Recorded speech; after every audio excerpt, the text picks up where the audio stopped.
जोहर doors के धन्यवाद दौन जे आज हमिनकर ओदलावड़ी बगान में मीटिंग के रिकॉर्ड करे लेकिन और साथ ही साथ हमिन आज ओदलावड़ी बगान में जीरो लाइन नाम गांव में आज हमिन बैठक कर ली। बैठक का कारण मूल कारण है कि जे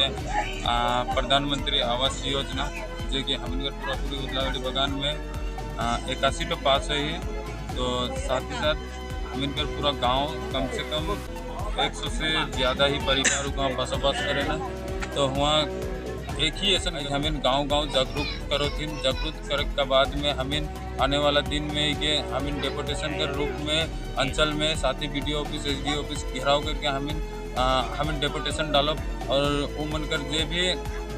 घर पास है जैसे कि हमें रद्द करवाए के नया से हमें पास कराए के हमें प्रयास करो। तो इतने कि मैं जोहर डुअर्स के धन्यवाद। गवर्नमेंट सर्विस हो ये मनकर पास नहीं हो चाहिए और साथ ही साथ डेपुटेशन दे पड़ी।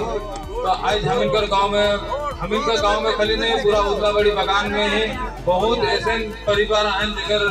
कोई केकरो बरेंडा में भी रहे तो वो मन का घर पास नहीं करवा के काला के गवर्नमेंट सर्विस जैसे कि हमिनकर यहाँ RBC है ऊपर काला के घर पास लगता हमके ये सब को पूछे पड़ी डायरेक्ट ऊपर मुफ्त में लीड ड्राई के नहीं लगा के ऊपर मुफ्त में पूछे पड़ी पूछ के कहे पड़ी कि ऊपर नाम में काला के घर पास होला और फलना कर नाम में काला के पास नहीं होला। काले के बहुत ऐसे व्यक्ति हैं जो क्यों केकरो बरेंडा में रहे ना जिससे कि बहुत दिन जगह से रह रहे केकरो बरेंडा में। तो ओसन आदमी के देख चाहिए घर कि एगो महल में रहे